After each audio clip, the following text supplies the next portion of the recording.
This is Audible. Scarlet Press presents Claiming His Baby, a Bad Boy Romance. Read to you by Jacqueline Elfring. Chapter 1. It's quite a circus, isn't it? Molly murmured as she joined Arone on the second floor. He leaned against the rail, studying the contents of his glass with brooding, dark eyes. Arone looked up, briefly startled by her presence, before sweeping his gaze over the assemblage on the lower level. Indeed. A lock of dark hair fell onto his forehead, and he raked it back impatiently. It was exactly what Margot wanted for her engagement party. She hadn't meant her tone to sound so bitter. Arone arched a brow. That bothers you? She shrugged. Not really. I'm used to it. What Margot wanted, Margot got. His eyes narrowed, and she shivered under his scrutiny. Who are you? Molly. We've met a couple of times this past year. Not that she expected him to remember Margot's little sister. At 24, Arone didn't live at home with the Giannis family, and he's seldom been part of the meetings between the Powers and the Giannis. Both times he was, there had been a gorgeous woman on his arm, once a Brazilian girl almost as tall as his 6'2", and the other time a statuesque redhead. A rueful look at herself reminded her she wasn't in the league of those women. Nowhere near. At 5'3", thanks to the 3-inch heels she wore, no one would ever call her tall or willowy, and they most definitely would not compare her to an Amazon. She had soft curves she preferred to the stick-thin figure of her sister and Margot's friends, but knew a man like Arone must prefer the supermodel look, judging from his choice of companions. It was a surprise to see him alone at the party. Of course, she was alone too, to no one's surprise, but wasn't foolish enough to think he would suddenly notice Margot's 18-year-old sister. 18 3 weeks ago, she thought, with a twitch of her lips, as if it would make a difference. Arone cocked his head, his gaze touching the top of her head and moving to her feet. Was she imagining the gleam of interest? No doubt it was her imagination run amok. You're Margot's sister, right? You look a lot like her. Molly shrugged, not sure he meant it as a compliment. It was true they both had the same caramel brown shade of hair and hazel eyes, perhaps with a similar bone structure since both girls resembled their mother, but the likeness ended there. Margot was tall and slender with an innate grace and keen fashion sense. She knew how to accentuate her beauty with several tricks, including artificially added golden highlights and long acrylic nails, which remained a mystery to Molly. There was a lot to envy about Margot, and she did envy her, though she hated it. She didn't want to be her older sister. She just wanted to get some of the same attention and consideration her sibling received. Steering the conversation from Margot, she asked, "What are you doing up here?" When he swirled his glass, she looked down where his hand curved around the cut crystal, noticing it was empty, save for some melting ice. I'm contemplating if it's worth braving the horde for another whiskey. Molly bit her lip, hesitating for a second, telling herself he still wouldn't notice her, even if they were the last two people alive. She said, "There's no need. I know where Dad keeps the key to his liquor cabinet in his study." After a second, Arone smiled. I like the way you think. Lead the way, Molly. Warmth suffused her at the sound of her name on his lips. What would it sound like if he said it after they had shared a passionate kiss? Would it be roughened with desire, or would it still be smooth as glass? Deciding she read too many romance novels, she shrugged off the thought and led him up to the 3rd floor. As they climbed the stairs, she was conscious of his nearness and wondered if he was watching her butt in the tight dress. That seemed likely since he was a man, What man would look away from a shapely ass wiggling in his face? That wasn't sexist, since she freely admitted she would look her fill if their positions were reversed. A moment later, they emerged on the landing, and she took him down the hall to her father's study. With the panel on the wall, she flipped on the lamps but left off the overhead light, giving the room a warm glow without being overpowering. "Have a seat," she invited, waving to the love seat and couch on one side of the room. Molly went straight to her dad's desk, sat in his chair, and felt underneath for the key hanging from a hook.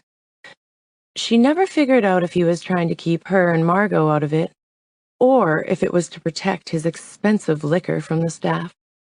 It could go either way, she supposed, but doubted he worried about either of the girls dipping into his alcohol. She knew Margot used to smuggle it out to party with her friends, since she was the one who told Molly where to find the key.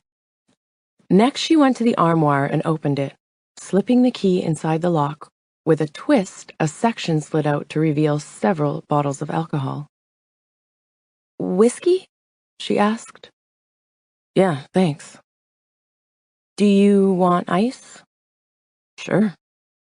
Molly opened the small freezer on the shelf above to take out a few ice cubes.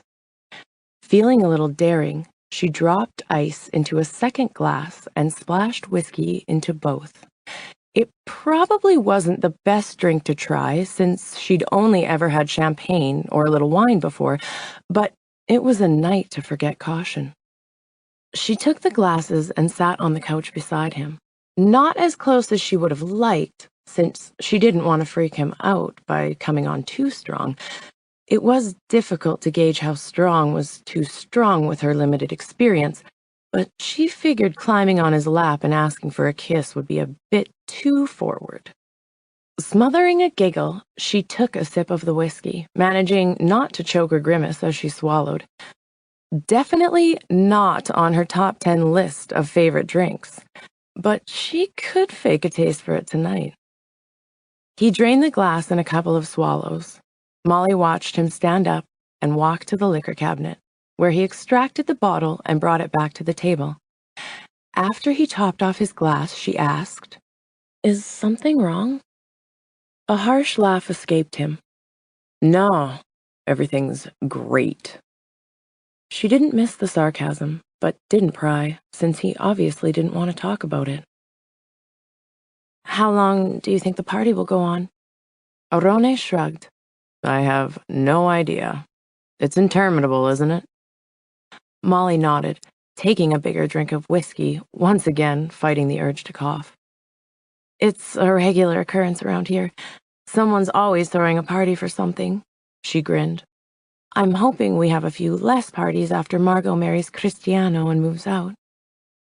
He shifted to reach for the bottle again before settling against the couch with his arm over the back. If she scooted an inch closer, his fingers would touch her shoulder. "Do you still live at home?" She nodded. "I just finished school." "What'd you study?" Molly kept it vague, figuring he had little interest in the curriculum in her all-girls high school. "A little bit of everything." "The choices in college can be overwhelming." Her eyes widened when she realized he thought she meant she had just finished college. She opened her mouth to correct the assumption, but closed it with a snap. What harm could it do to pretend to be a bit older? "Yes, what did you study?" "What else? Business administration with a minor in tourism and hospitality." He grimaced. "You can't be the Gianni's heir without knowing how to run the corporation." She nodded, sensing his underlying bitterness. "What did you want to major in?" Arone's gaze locked with hers, and she thought she saw a hint of admiration. "Perceptive, aren't you?" "In truth, I don't know. But it wasn't what I ended up taking." "Maybe you can go back once you figure it out." His harsh laugh made her frown. "You're a bit naive, Molly. Once I'm at the helm, I'm stuck there." "Cristiano," she tried to suggest. He gave her a sardonic look. Can you imagine Cristiano in a position of authority? He's a great guy, but responsibility isn't his strong point. Molly wet her lips, searching for a diplomatic answer. Instead, she blurted out, "He'll be a perfect match for Margot." Arone frowned. "I disagree. They're too young to get engaged, let alone married." "She's 19 and he's 20. He rolled his eyes. "Honestly, would you have been ready to get married at 19? Her palms dampened, and she discreetly pressed them against her sapphire blue dress. He didn't just think she was Margot's sister. He thought she was her older sister. I never gave it a thought. That was true. Until this second, it had never occurred to her to wonder if she wanted to get married at 19. Probably not. Exactly. Neither will listen to sense. He lifted his glass in a mocking salute. Here's to their 60% chance of divorce. A startled giggle escaped her, and she lifted her own glass, swallowing the contents in one gulp. It burned down her throat, and she coughed just a little, but didn't protest when he refilled her glass again. She lifted it. How about toasting to the $1 million wedding she's planning? To ridiculous excess, he agreed. They drank before he replenished their glasses again. Let's not forget their luxury villa in Italy my parents planned to give them as a wedding gift. She blinked. I had no idea. He shrugged. It's a surprise. The words came out with a little bit of a slur, making her wonder how many he'd had before their impromptu get-together in the study. That explains the yacht my aunt and uncle are giving them. She rolled her eyes. They can sail to their villa in their new yacht and enjoy a few months of wedding bliss before reality catches up. Reality calls for another toast. They drank another round. After her fourth whiskey, she was feeling a bit giddy. Here's to the wedding night. Surprise, Cristiano, she said with a giggle. His brow wrinkled and his lip curled. What do you mean? I think he's expecting something my sister can't deliver. She reached for the bottle and topped off her glass before leaning forward to fill his. Her balance was a little off, and she was grateful for his steadying hand. Thanks. What? Is your sister not a virgin? Molly snorted. Hardly. I couldn't care less, but I know how it matters to your family. Arone shrugged. As you say, I couldn't care less, but I agree. Papa will be furious if Cristiano ever tells him. He's so damned old-fashioned. Of course, it's okay for his sons to whore around, but they have to find a virgin to be a suitable bride. Molly knew the whiskey had loosened her tongue, but couldn't call back the indiscreet words. He stared at the contents of his glass, brooding. It's an unfair double standard, I agree, but try to understand my parents' point of view. They both grew up in Italy and immigrated here after their marriage, so their traditional values still mean a lot to them. She arched a brow. I guess it makes sense. I just hope Cristiano doesn't share the same view, or their 60% chance will increase to about a 100%. He wore a strange expression. One can hope. Molly's eyes widened. You really hope they get divorced? Arone's expression closed. I just want what's best for everyone. To happiness for the happy couple, she said, with a small hint of mocking. It didn't make her proud to wish her sister would have a little suffering, but she couldn't help hoping Margot really did get a dose of reality. With a snort, he lifted his glass, and they drank again. Whoa, the room was feeling a little spinny, wasn't it? She focused on the coffee table, reaching forward to put her glass down. It was time to stop the whiskey before she lost consciousness. She'd hate herself for losing a shot at being alone with the object of her adolescent lust because she passed out. The glass rested on the edge for a second before tumbling onto the floor. With a curse, she stretched to get it. Her center of gravity shifted too quickly, and she cried out as she started to fall. Once again, her companion rescued her, lifting her up to settle on the couch. With a start, she realized she was suddenly a lot closer. Thanks. Had the alcohol made her voice sound that husky? Or was it his proximity and his hands still on her hips? You're welcome. His lips twitched. I think you're also a little drunk. Molly nodded and then giggled at the way the motion made her feel giddier still. It's probable. Want to hear a secret? He crooked his fingers when she nodded again. Come closer. She slid a little closer, bringing her ear to his mouth. What is it? She asked in a whisper.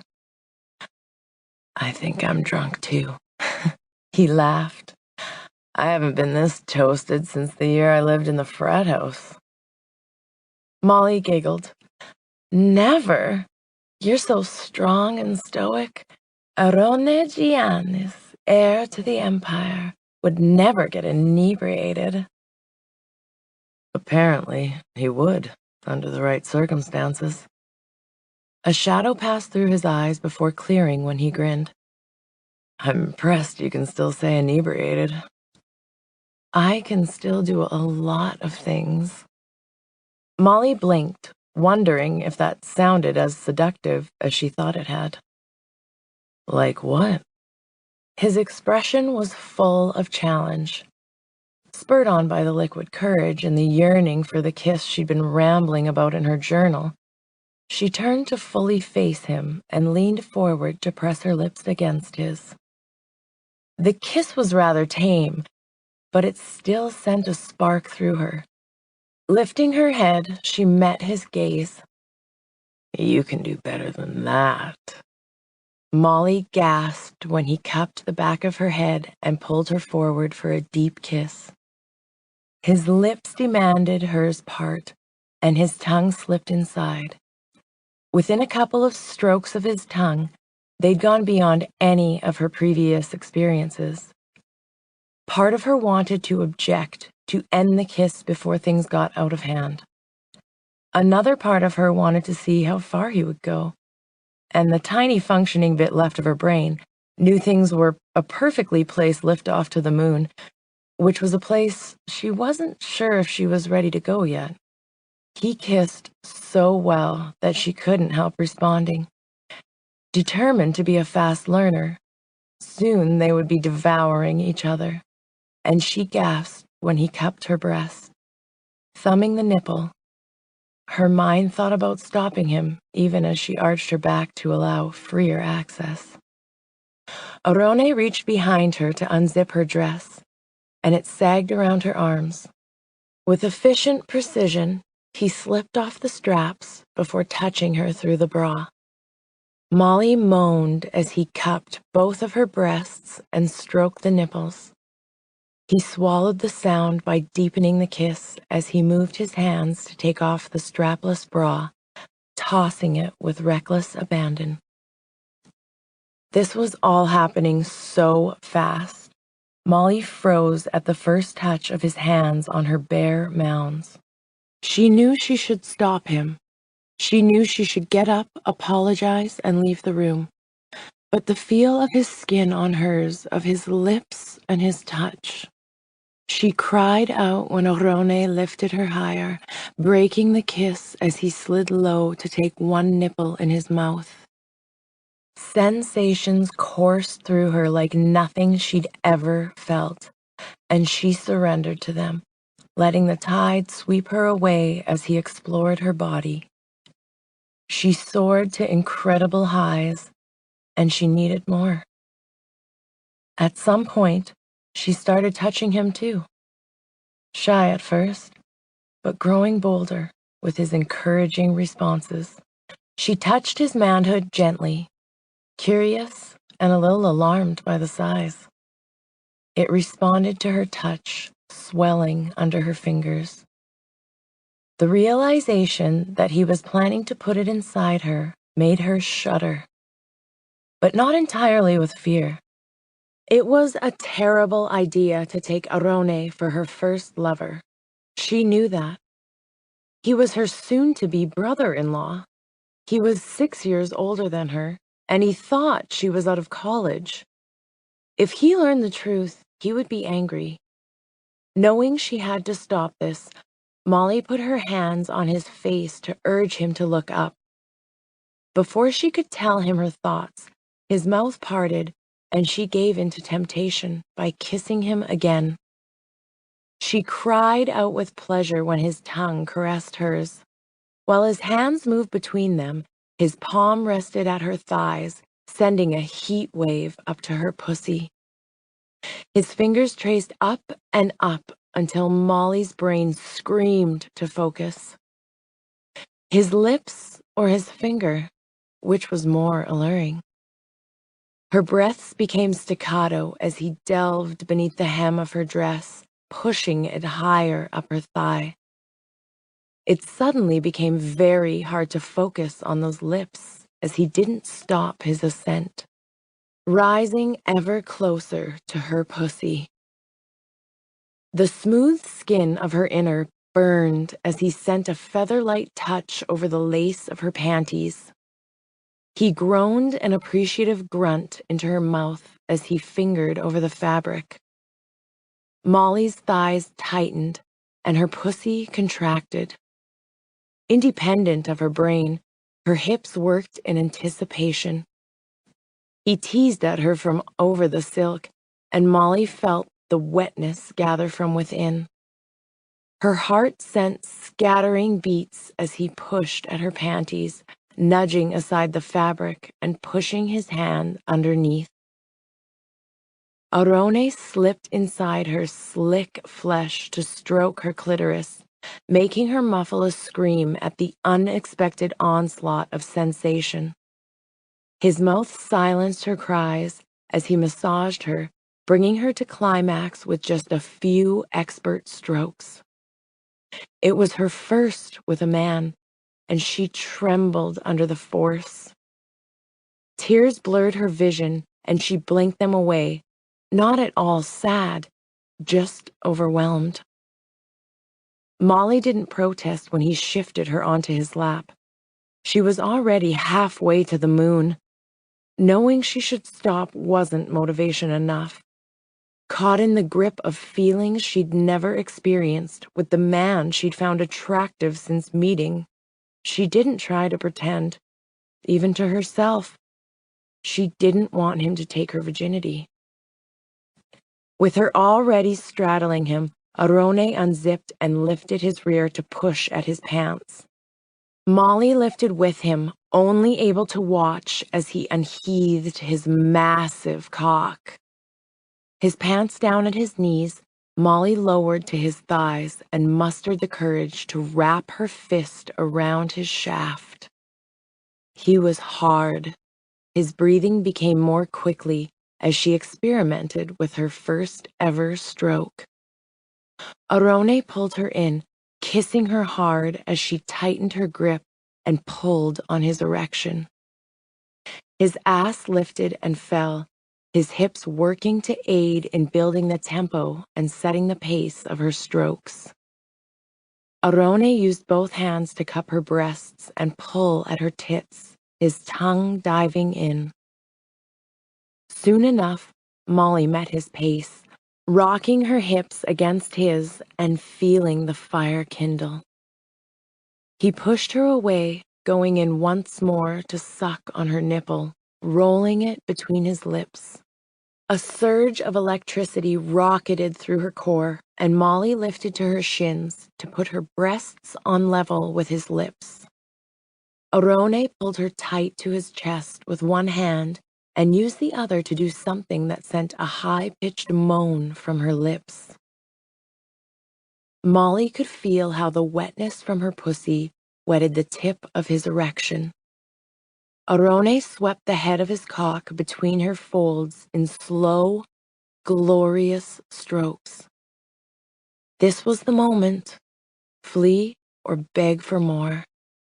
His teeth grazed over her nipple, and Molly dug her fingers into his hair.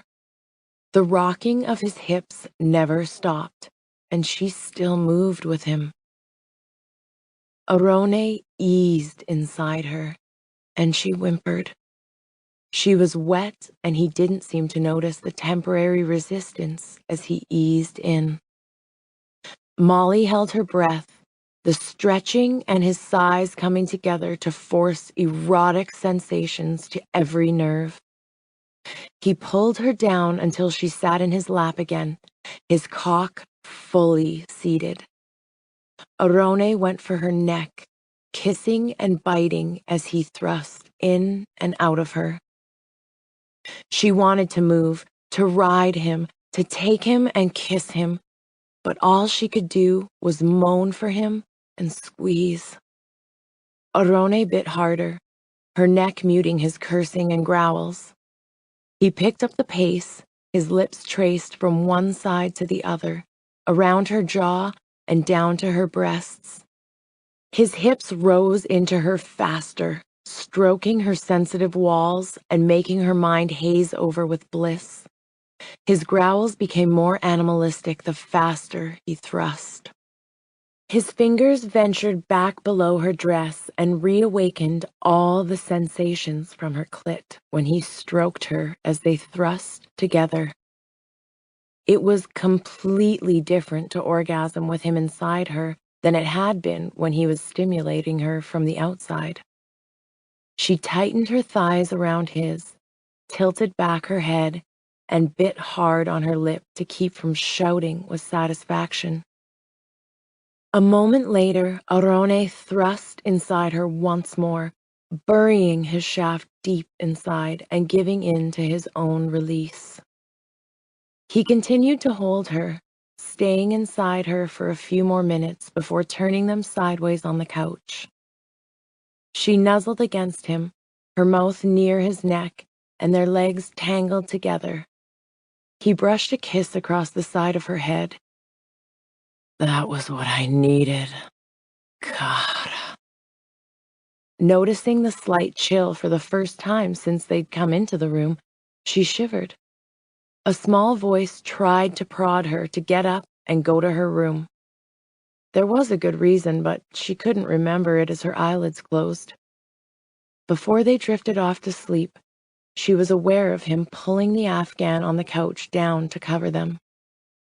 She felt safe and protected as he tucked it around her and held her to his chest. Chapter 2. A cacophony of voices woke her, blinking, disoriented, and with a killer headache. It took her a moment to realize she was curled up against a warm body. A warm male body belonging to Arone. Memories of last night flooded through her, but she had no time to process them before the yelling started. Arone jumped, apparently having slept deeply. As soon as his vision cleared and he saw both sets of parents, along with Margot and Cristiano standing over them, he cursed. A second later, they were somehow both sitting, and he'd given her the lion's share of the Afghan. Warren Powers looked like he was going to have a heart attack, and she was genuinely worried for her dad by the red shade on his face. That didn't give her enough courage to speak. "What the hell is happening?" asked Tracy. "Molly, has he hurt you?" No, Mom. She cupped her head, wincing as their voices reverberated through her. Santo Giannis launched into a tirade in Italian, and she was glad she didn't understand the language. "How could you do this, Molly?" demanded Margot, tears falling from her eyes. "This is my night, and you've ruined it." I doubt that, said Arone, sounding annoyed. You're still just as engaged, aren't you? Molly frowned at how bitter he sounded. "How dare you do this?" yelled her father. "Have you no decency, Arone Giannis?" He turned to Santo. Is this how you raised your son? No, said Santo, his expression grim. Hey, hold on. Arone held out a hand. You're acting like I raped her or something. Sophia Giannis clutched a tissue and dabbed her eyes as Molly's mother demanded. Just what do you call coercing a 17-year-old into sex? 17? Arone suddenly lunged from the couch, scooping up his pants and putting them on as he turned to confront her. You're only 17? Molly hung her head, reluctantly shaking it. I'm 18 now, Mom. He cursed in Italian. You despicable bastard! Warren seemed on the verge of attacking the much younger, fitter man. She made herself look up. He didn't force me to do anything. Arone seemed stunned, and rage burned in his dark eyes. She led me to believe she was much older. Tracy wore a severe expression. Is this true, young lady?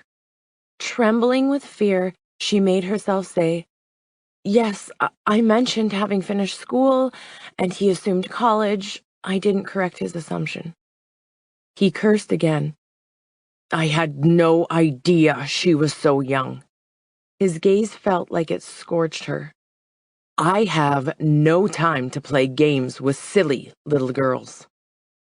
You have to get married, said Santo loudly. Sophia nodded. Of course, that will fix everything. What? What? Arone and Molly asked together. Her mouth hung open for a second before she closed it with a click. We aren't getting married, she said. Don't be ridiculous, snapped Arone.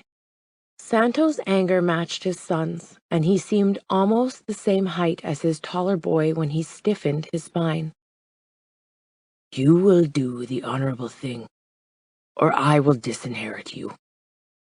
Arone scoffed. You'd destroy the company if you made Cristiano your heir. She isn't worth that. Molly flinched at the way he said it. She'd known he would be angry, but she'd half hoped she could persuade him to get over it. Of course, she hadn't counted on them being discovered in flagrante delicto.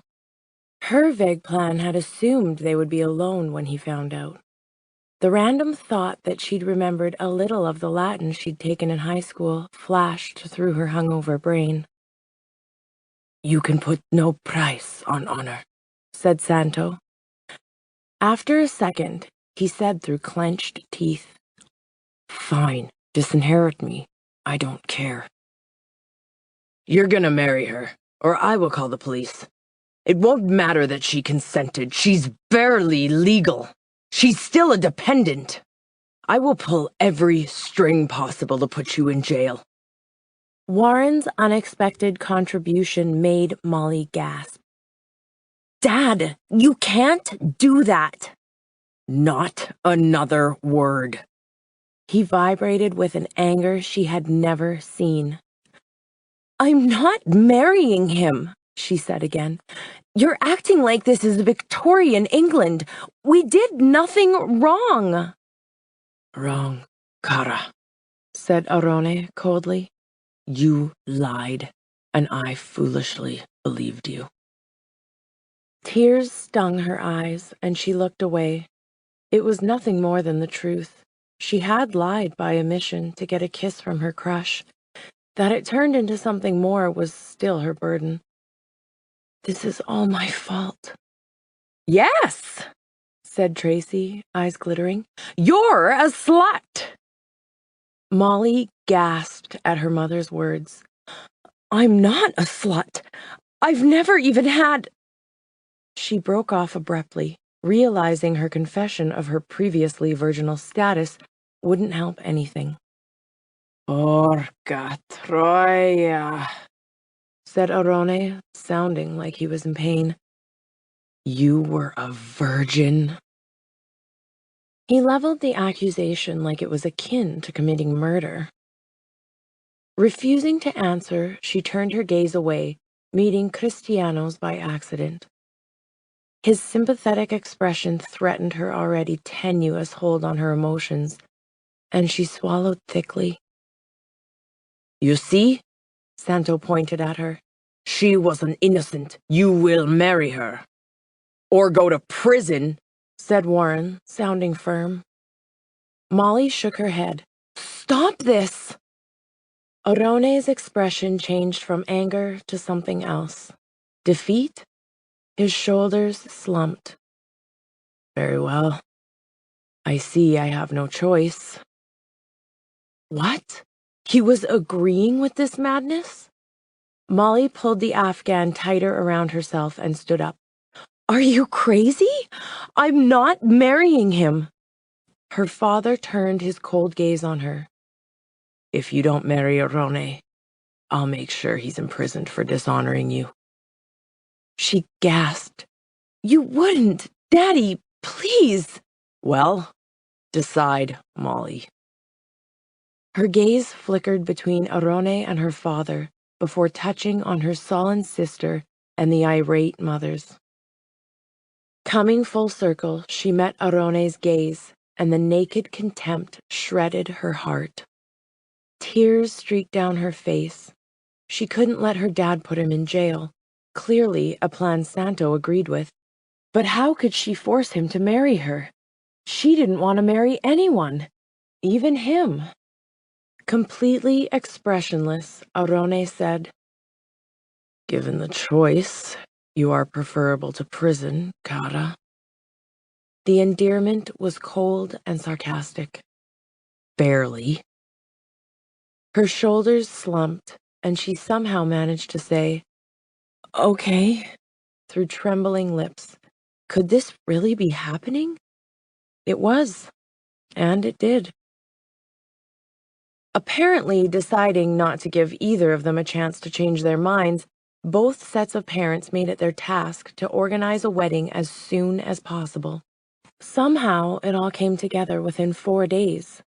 That morning, Molly stood in front of a full-length mirror in her closet, stunned at the sight looking back. The plain white dress looked bridal with the addition of lace gloves. A pillbox hat with a small white veil sat atop her hair, which the stylist had curled and pinned up into a mature, sophisticated style. She looked like a young woman about to get married. Inside, she felt like a terrified child. Orone hadn't spoken once to her since the morning in the study when their parents had decided to ruin their lives. No, she couldn't say that fairly. She had ruined their lives by misrepresenting who she was, knowing Orone wouldn't have looked twice at her if he'd known just how young she was. It didn't have to be for long. If he would just listen to her, she already had a plan. They wouldn't consummate the marriage, and she could file for an annulment as soon as things cooled down. He would still hate her, but at least he wouldn't be trapped in a marriage he didn't want. The sound of her bedroom door opening broke her musing, and she looked up, seeing Margot standing behind her. Turning to her sister, she took in the skinny jeans and t-shirt, and her heart sank. You aren't gonna be my maid of honor? Are you insane? Margot scorned. I only pretended to go along with it because Mother insisted. I wouldn't be part of that farce if you paid me. I wouldn't either if I could stop this, said Molly softly. It stung to know how little her sister cared for her. I was supposed to get married first. It should be my wedding Mother's planning, not this sham. Angry tears sparkled in her hazel eyes, making them look greener today. I'll never forgive you for this as long as I live, Molly. She stormed out. Join the club, said Molly softly. She already knew Orone wouldn't forgive her. How could she forgive herself? She'd gotten one night with him, but look what it had cost everyone. Feeling sick, she somehow trudged out of her bedroom to meet her mother on the landing. Where's Margot? Asked Tracy. Shh. She's not coming. Tracy's lips pursed, but she nodded. I can't blame her. She's so hurt and disappointed by your behavior, just like the rest of us. Molly closed her eyes in an attempt to control her urge to reply. She'd done nothing but argue with her mother since the morning after, but nothing had changed. Nothing would change, except her entire life, at least for the next few weeks. Her father waited at the bottom of the stairs, and he tucked her arm into his, giving her a reassuring smile. He said, "It will work out. You'll soon see this is the best resolution to the problem." She couldn't summon even a shaky smile, but she nodded. At least he wasn't acting as cold to her as her mother and sister. Once she'd capitulated about the marriage, he seemed to have gotten over a lot of his anger. She knew his forgiveness would be complete as soon as she signed the marriage license. Hoping against hope that Orone wouldn't be standing in the salon with his brother, parents, and a justice of the peace, her stomach clenched when she saw him. He wouldn't have been able to get out of it either, though he'd probably spent the last few days trying to find a way. Cristiano stood at his side, looking relaxed, where the elder Giannis were tense. Her gaze met Arone's, and she shivered at the ice she found there. It was physically painful to meet his eyes, and she looked away. She could feel his rejection as she stepped up beside him. Her groom made no move to touch her, which stung. Though she knew it shouldn't matter. He must hate her, and how could she blame him? The justice of the peace was an older woman, and she sped through the ceremony. When it was time for Orone to repeat his vows, the small collection of guests seemed to collectively hold their breath as he took her hand, holding a gold band. His eyes burned with recriminations when he said, "I promise to take Molly as my lawfully wedded wife, for sickness and health, and better or worse. Not that things could get any worse," he said sardonically. He had completely skipped over the section about loving, honoring, and cherishing her. After a brief hesitation, the justice of peace turned to Molly. Molly barely kept from bursting into tears as she tried to repeat her vows. Like him, she skipped the love, honor, and cherish.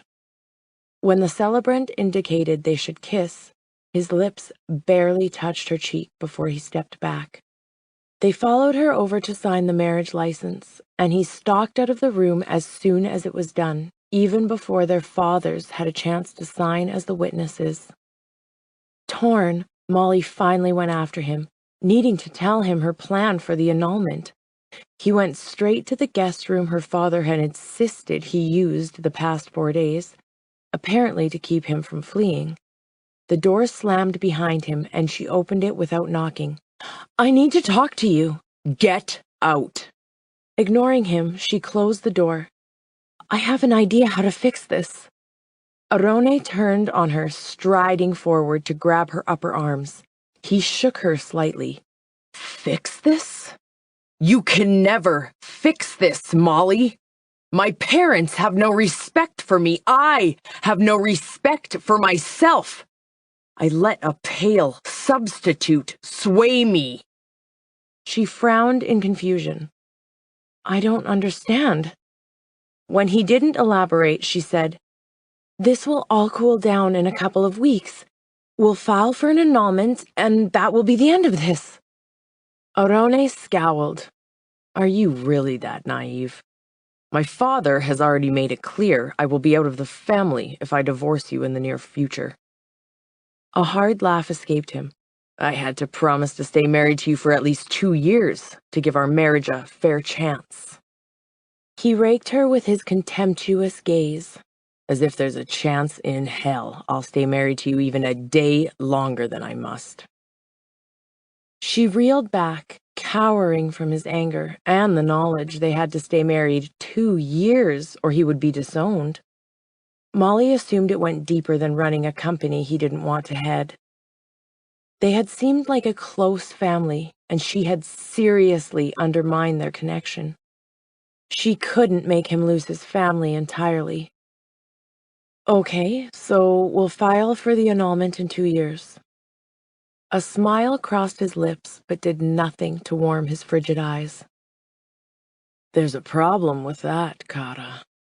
There's no way I'll be trapped with you for the next 2 years and not take advantage of what you so eagerly offer. When this charade ends, it will be with a divorce. There will be no annulment.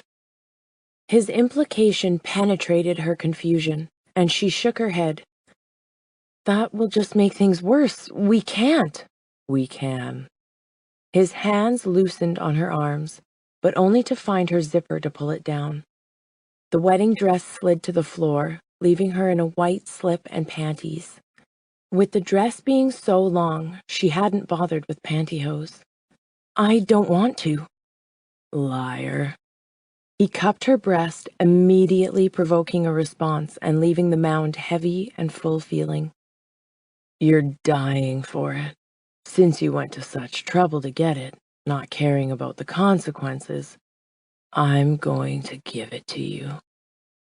Molly resisted, but he soon had her melting against him as he touched her with cold accuracy, designed to arouse her but unable to reach her emotions. She was torn between tears and moans when he swept her up and took her to the bed.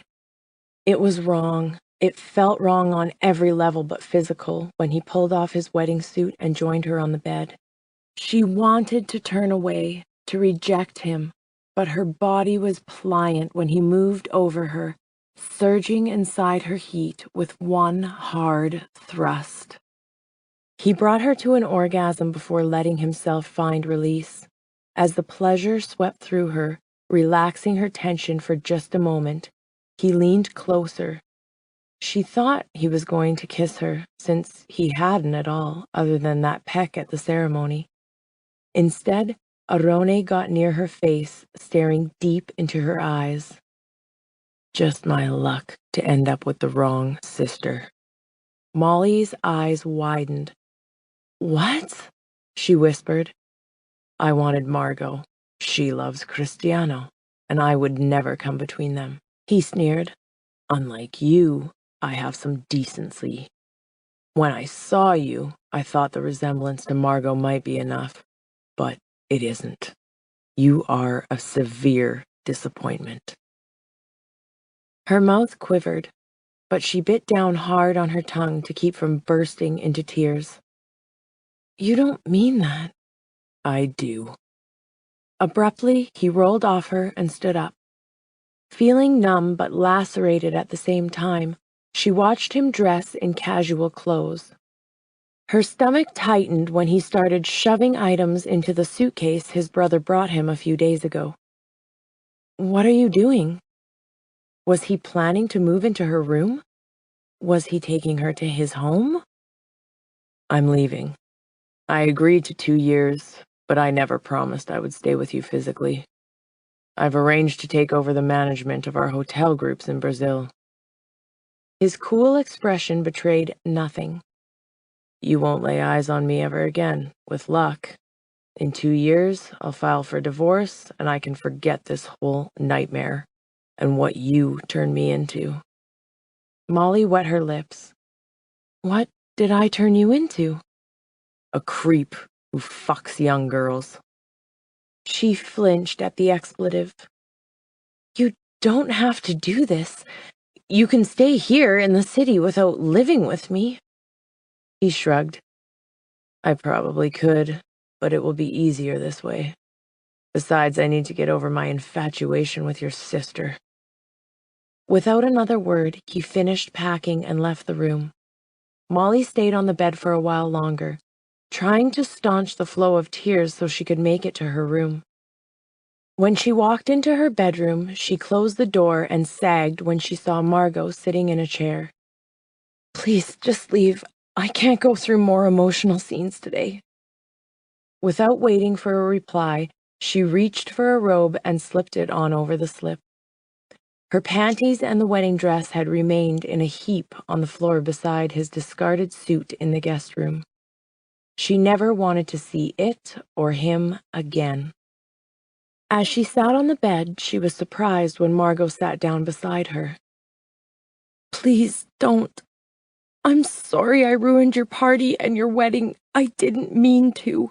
Can we please just leave it at that?" Her fragile self-esteem couldn't take another blow right then. It was still trying to regroup in the face of the news that her husband was in love with her sister, and he'd only been attracted to her because she looked somewhat like Margot. To her surprise, Margot put an arm around her shoulder. "I'm sorry, sis. I shouldn't have said those things, and I shouldn't have refused to come to your wedding. I know none of this was your idea. You and Orone were both manipulated by our parents." She couldn't remember the last time Margot had really noticed her, let alone offered comfort. Now the tears burst from her eyes, and she hugged her sister. "What made you change your mind?" she asked in a wet voice. "I'd like to say it was maturity and common sense, but it was Cristiano." Molly lifted her head. Margot smiled. "I know. He pointed out how ridiculous I was acting and reminded me you were going to need support." Her smile faded to a frown. "I don't know how to tell you this gently. Cristiano said Orone is going to Brazil." Molly nodded. "I know, he told me." She struggled to tame her emotions. "It's for the best. In 2 years we can get a divorce, and it will be like this never happened." She sounded more confident than she felt. How could she ever forget the night she'd spent with Orone, or the disastrous fallout? As he'd so eloquently said at their ceremony, at least it couldn't get any worse. Chapter 3, almost 2 years later. Molly answered the phone on the third ring. "Hello? It's Margot." "What's up?" Margot sighed. "Sophia had a heart attack." "Oh, no." Molly moved to the couch before her legs gave out on her. "Is she okay?" She superstitiously crossed her fingers. "We think so, but she wants you both to come to the hospital." "Of course." She smiled at Kara, who was trying to fit a square block in a triangle opening on her shape ball. "We'll leave in a few minutes." "Molly." Frowning at her severe tone, Molly said, "Are you sure she's going to make it? You sound so worried." "I'm pretty sure Sophia will be fine, but you should know, Orone is flying in to see her." Molly sagged. A plethora of emotions swept through her, but she forced herself to sound unconcerned when she said, "Good. She's been missing him, and it will give us a chance to start the divorce proceedings." There was a silence on Margot's end for a long second. "What about Kara?" Biting her lip, she fought for control. "What about her? He has no interest in her, and that's fine. I'd rather keep it that way." "If you say so." She didn't sound convinced. "We'll see you when you arrive." "Sure." As soon as Molly hung up, she gathered up the toys strewn on the floor to toss them in the toy box near the entertainment center. Kara, showing off her newly acquired walking skills, stood up and toddled after her as she went into the kitchen to grab some toddler snacks before refilling the diaper bag. Not knowing how long they would be at the hospital, or if Sophia would even be allowed to see her granddaughter, it was unlikely if she was in ICU, unless she was so severely ailing that it might be her last chance. Her heart squeezed in her chest at the thought. After their shaky start, she had been surprised when Sophia and Santo welcomed her into the family when they found out she was pregnant. At first, she had assumed it would be a polite interaction to facilitate them seeing the baby after she was born, but they had been warm. Sophia treated Margot and Molly both like the daughters she had never had. which was something both girls had severely lacked from their own mother. Tracy was a socialite and had always been more content at a party than playing with her children. That attitude had continued even after they'd grown up under the care of their various nannies. It was a horrible thought, but she couldn't help wishing it had been her mother instead of Sophia who was in the hospital. Part of that reasoning was Orone would have no reason to come home then. She lifted Kara, burying her head in the soft brown curls. By some curse of fate, she looked a lot like her father, but with Molly's hazel eyes. She was a beautiful little girl, but it hurt to look at her sometimes when memories overwhelmed her. "It's his loss," she said, kissing Kara's cheek as she straightened her sundress. That was something she believed wholeheartedly. He hadn't wanted anything to do with the baby, so he was the one missing out. Kara had lots of other men in her life that cared about her. If things worked out with Carter, maybe she would even have a permanent father figure. Thinking of Carter made her feel secure, something she sure as hell didn't feel with Orone. There wasn't a great passion between her and Carter, though she hadn't made love with him yet. So maybe it would develop. But they were good friends, and he adored her daughter. Pushing aside her thoughts, she carried Kara into the garage and loaded her into the car seat. They were underway within shortly thereafter and arrived at St. Andrews within 20 minutes. They walked into the emergency room a few minutes later, and she found Margot waiting for her. They exchanged a hug, and Kara reached for her aunt. Margot took her gladly, blowing on her neck to elicit a delighted giggle before her expression turned serious.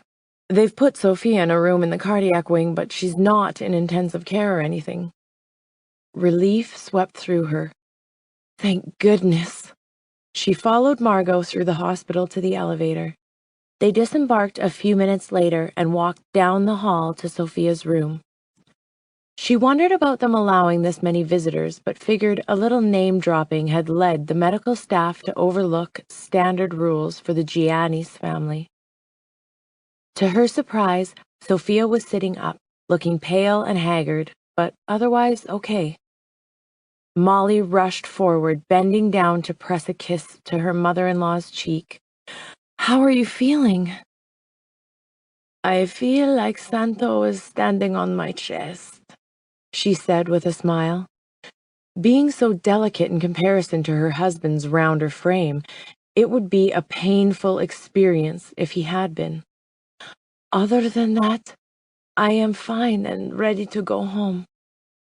Cristiano, Santo, and Margot all said a firm no at the same time. With a sigh, Sophia held out her arms. "At least let me cuddle my grandbaby." Margot transferred her, careful of the wires and monitors. Molly held her breath, wondering if the oxygen tubes and various machines would frighten Kara. After a small lip wobble, she reached out to pull on the hose, dislodging the cannula from Sophia's nose. Her grandmother laughed with delight and murmured nonsensical words of affection while cuddling her. Time passed, and they all took a turn running down to the cafeteria for each other. Kara passed out in Molly's arms about an hour after her normal bedtime. She curled up on the hard couch, holding her baby, and reminded herself she needed to leave soon. Not yet, though, since she wouldn't risk coming back for a visit tomorrow. Aronia would certainly have arrived from Rio by then, and she had no wish to see him for the first time in 2 years at Sophia's sickbed. In all honesty, she wanted to never see him again, but would make an exception for signing the divorce papers. There definitely wouldn't be a custody hearing, so they should be able to settle everything with their lawyers since they wanted nothing from each other. Orone rushed to his mother's room as soon as he got the number from the flirtatious little nurse at the desk. Cristiano had given him updates, but he was still fearful. The entire time he'd been trying to make it back, he tortured himself with the thought that he wouldn't arrive in time. He'd also come to the conclusion that it was time to come home. 2 years had passed, so he could rid himself of the albatross of a wife and never see her again. He frowned, finding less pleasure in the thought than he'd expected. As soon as he entered the room, he saw his father dozing in one chair near his mother's bed. Cristiano and his wife sat side by side in 2 other chairs, and someone lay on the couch. He looked at his mother and walked over to her. "Mama." Sophia blinked. Her eyes were warm and her mouth curved in a smile. A second later, the welcoming look dimmed. "I told Cristiano you wouldn't need to come. I'm fine." He swallowed his hurt. "I wanted to make sure for myself." She nodded, eventually taking his hand. "It's good to see you." The note of stiffness always in her tone during their weekly phone calls remained, even now. She had been distant for more than a year. At first, he thought it had something to do with his debacle with the Powers girl, but it hadn't started until several months after the wedding. It was perplexing, but she had resisted his efforts to discuss it, claiming he didn't actually want to know when he tried asking about it. It was frustrating. "It's good to see you too, Mama." "Get a chair and come sit by me." She pointed to the corner at a lone chair near the couch. They had awakened, and Arone nodded to Margot and Cristiano as he went to get the chair. He prepared himself for the force of Margot's eyes, steeled himself against responding to her, and was pleasantly relieved to discover he had no untoward reaction to his brother's wife. 2 years had eliminated that forbidden attraction. Leaning down to pick up the chair, he froze as he recognized the figure sleeping on the couch. What the hell was she doing here? He almost roared the question, but found himself speechless when he looked down and saw a baby lying in the crook of her arm. She opened hazel eyes that looked just like her mother's and smiled at him. The sweet expression hit him in the solar plexus, taking his breath. Without thought, he reached out a hand to touch the little round face. As he did so, Molly jumped and her eyes flew open too. Unlike the baby she held, there was no smile on her face. He automatically stepped back under the force of hatred in her gaze. Molly sat up, clutching the baby to her protectively. When he got a good look at the baby, it was like being hit all over again. How could he fail to recognize her face? He looked at one very similar several times per day whenever he glanced at a mirror. "Who is that?" His angry tone made the baby and Molly flinch. She glared up at him. "Who do you think it is, Arone?" "I have no idea." She snorted. "I guess you assumed I just had an abortion. That would be easiest, right?" Arone collapsed into the chair, suddenly unable to stand as her implication hit him. "Is she mine?" The question seemed to come from far away, summoned by something other than his brain, which still spun. The fire spitting from her eyes let him know he'd asked the wrong question, though he wasn't sure why. "You bastard! Is that why you refused to have anything to do with her? Did you really think she was someone else's?" She leaned forward. "Or did you just hope so you wouldn't have to upset your life with a baby?" He caught his breath at her confirmation. Anger stirred in him. "Why didn't you tell me?" Molly blinked, clearly stunned, and Margot's gasp filled the room, reminding them they weren't alone. "I sent you 2 certified letters, an ultrasound picture, and her birth photo. You never replied, And the last 2 packages came back marked "Return to Sender," so I stopped trying. It didn't take long for me to realize you had as little interest in my daughter as you did me. He winced at the accusation. I never read them, he said softly. He hadn't wanted to encourage her to continue writing, and he hadn't wanted to face up to any reminders of how deplorably he'd behaved with the woman who was his wife. So he'd thrown away the first 2 unopened. With the 3rd package, he'd decided to be a little harsher by sending it back, trying to get across the message that he didn't want to hear from her. He'd done the same with the last envelope, having expected to feel relieved when the letters stopped coming. Instead, he had been more disappointed than anything that she had given up. He turned an accusing gaze to his brother. Why didn't you tell me? Cristiano shrugged. You put an embargo on any discussion of your wife or marriage.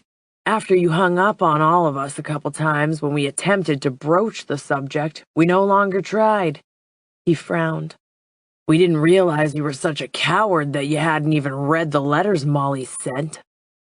Orone stiffened at the insult and the coldness of tone it gave to his brother's voice, but he didn't respond in kind. Instead, he returned his gaze to Molly, who seemed as shocked as he was. I didn't know. After a moment, her expression changed, and her mouth became a thin line. It doesn't matter. You can't pretend like you would have done anything differently had you known. I would have been here. Her skeptical look made him angrier, but also filled him with discomfort. He couldn't fault her for having that opinion. Kara babbled something that ended with, "Mommy, where puppy?" Molly's face softened as she looked down at their daughter, and he found it hard to breathe. He quaked under the strength of her obvious love, and his stomach clenched as it started to sink in just how much he had missed. "He's right here." Holding the baby with one hand, she reached down, fumbling for a bag near her feet. He lifted it and handed it to her. Molly didn't look at him as she took the bag and extracted a purple stuffed dog. The baby squealed and lunged for it. He put his hands up to catch her, expecting her to keep flying, but Molly steadied her with an ease born from practice. She looked at Sophia. "I'm going home now, Sophia, but we'll come visit you in a day or 2. Molly stood up, holding the girl in one arm and lifting the bag with the other. Automatically, Orone stood up too. "Wait." She didn't even look at him. Her generic goodnight parting was meant for everyone except him. Though exhausted from his frantic trip, he followed her out to the corridor. "Wait, Molly." She paused after taking another step, turning her head to look near him, not at him. "What?" "We need to talk." She arched a brow. "I can't see any reason. Have your attorney contact mine. She's Crystal Sheraton. The divorce petition is ready to file once we sign. I was just waiting for our 2-year anniversary, but I think your parents will cut us some slack now. We're only 10 days short of that happy occasion." Sarcasm dripped from her words. "What about her?" "What about her? You've missed 15 months, Orone. She doesn't need you." This time when she walked away, he let her go, his mind in turmoil as he returned to his mother's hospital room, trying to absorb that he had not only abandoned his new bride, but also his own daughter. It seemed impossible to believe that he had behaved so terribly. Again. Could he do anything but make mistakes with Molly? Chapter 4. Molly was relieved not to see Orone for several days, somehow able to time her visits to Sophia with his absences. She was still reeling from the knowledge he hadn't bothered to read her letters and hadn't known about Kara. How could he have been so immature? Did he imagine she'd been writing him heartfelt letters full of desperate love, begging him to return to her? She snorted at the thought. Her luck ran out as she and Kara returned home after an afternoon outing with Carter. He parked his sedan in her driveway, and she groaned when she saw Arone standing on her porch. "What's wrong?" asked Carter. That, she pointed to Arone. "Is that him?" Usually mild-mannered, he sounded irked. "Is that your almost ex-husband?" He can't be my ex fast enough. "Do you want me to walk you up?" Molly shook her head. I might as well get it over with, and I think the talk will go faster if we're alone. She leaned forward to press a small kiss to Carter's mouth. Thanks for a nice day. "You're welcome. I had a great time at the zoo." So did Kara, she said as she got out. Poor baby is exhausted. Molly retrieved her daughter, leaving the car seat since it was one Carter had bought and kept in his car. She waved as he backed away, glad he had given in gracefully to her request to face Arone alone. Not that she'd expected anything different from him. He respected her wishes and didn't treat her like crap. More than her darling husband could say. He made no secret of his annoyance when she stepped onto the porch. "Who the hell was that?" My boyfriend, she said, striving for a cool tone. Hold this. She tried to thrust the diaper bag at him, but he snatched Kara from her instead before she could stop him. Give me back my daughter. "She's my daughter, too," he said in a soft voice that still smoldered with antagonism. After a second, she turned to unlock the door and stepped inside the small bungalow. The air conditioner had made it pleasantly cool. She held the door until he'd crossed the threshold before closing it. Follow me. You can put her in her room so we can talk. Every one of her senses tingled, and she didn't know why, other than his presence. It definitely couldn't be physical attraction, because that had died long ago. The last trace of any kind of warm feelings for him had disappeared the night she gave birth to Kara by herself. Well, she'd had Margot and her midwife, but not a loving partner. Accepting finally at that moment she would never have one in Arone. She had forced herself to move on. She opened the nursery door and let him precede her. Proud of the decor, which she had done mostly by herself, she watched him assess it, knowing he couldn't find it lacking. Like a hawk, she watched him carry Kara to the crib and lay her in it. She held her breath, waiting to see if the baby would stir. But she didn't. Instead, she curled into a ball and kept sleeping. Molly clicked on the monitor and gestured for him to leave the room. Preparing for the likelihood of raised voices, she closed the door and led him to the living room. Have a seat. Before taking a chair herself, she turned on the portable monitor she kept on a side table. Not bothering with social niceties like offering him a drink, she asked, What's on your mind? Kara. So someone had told him her name, meaning he probably knew more than that. Why? He looked put out. She's my daughter. It's natural to think about her. She waved a hand. You'll get over it once the shock wears off. By the time you're back in Rio, you won't even remember her. I'm not going back to Brazil.